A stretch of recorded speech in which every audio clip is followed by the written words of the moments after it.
இந்த 5 ஆண்டு காலத்தில் தமிழகத்தில் எத்தனை ஊர்களுக்கு சென்று எத்தனை மக்களை சந்தித்திருக்கின்றார் இந்த எம்ஐஆர் என்று சொன்னார். சென்றிருக்கின்றார் ஊர்களுக்கு.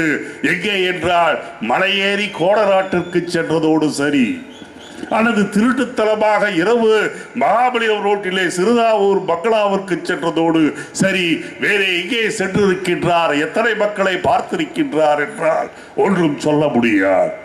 மக்களை சந்திக்காத ஒரு முதலமைச்சர், மக்களுடைய பிரச்சனைகளை என்ன என்பதை நேரிலே காண்கூடாக காணாத ஒரு முதலமைச்சர் இந்தியாவிலேயே ஒருவர் உண்டு என்று சொன்னார்.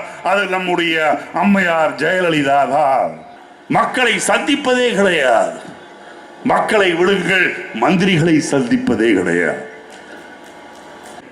ஆனால் யானைகள் மீது பாசம், யானைகளுக்கு புத்துணர்வு வேண்டும். திருவாரூரிலும் தஞ்சாவூரிலும் ஸ்ரீரங்கத்திலும் இருக்கின்ற யானைகளை வலைக்கு கொண்டு வா, புத்துணர்வு ஏற்று. யானைகள் மீது இருக்கின்ற அக்கறை மக்களின் மீது கிடையாதா? அது என்ன யானைக்கும் இந்த அம்மையாருக்கும் உறவு, சகவாசம்? அது என்ன அப்படி யானைகள் மீது பாசம்?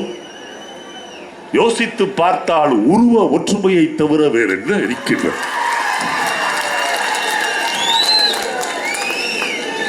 வாக்களித்து உனக்கு கிரீடம் சூட்டி சிம்மாசனத்திலே அமர வைத்த மக்களுக்கு நீ நிவாரணம் கிடையாது, ஆறுதல் சொல்ல மாட்டாய். உருவத்தை ஒத்த யானைகளுக்கு நீ பணிவிடை செய்வாய், அவர்களுக்கு புத்துணர்வு கொடுக்கா என்றால் காட்டிலே வாழ வேண்டியவர் இந்த ஜெயலலிதா நாட்டிலே தப்பி தவறி இருக்கின்றார் என்று தானே அர்த்தம். யானைக்குட்டி ரெடியா இருக்கியா? அம்மாவை வர சொல்லுங்க. உடனே கலெக்டர் சீஃப் செக்ரட்டரிக்கு ஃபோன். யானைக்குட்டி ரெடியா இருக்குங்க. பெரிய யானைக்குட்டியை வச்சு முதலமைச்சரை வர சொல்லுங்க. யானைக்குட்டி கீழே தள்ளி விட்டு அம்மா கீழே விழுந்து அங்கே என்ன பெரிய பிரச்சனை வந்துச்சுன்னா, அந்த அம்மாவை யார் தாங்கி பிடிக்கிறதுன்னு பிரச்சனை வந்துருச்சு.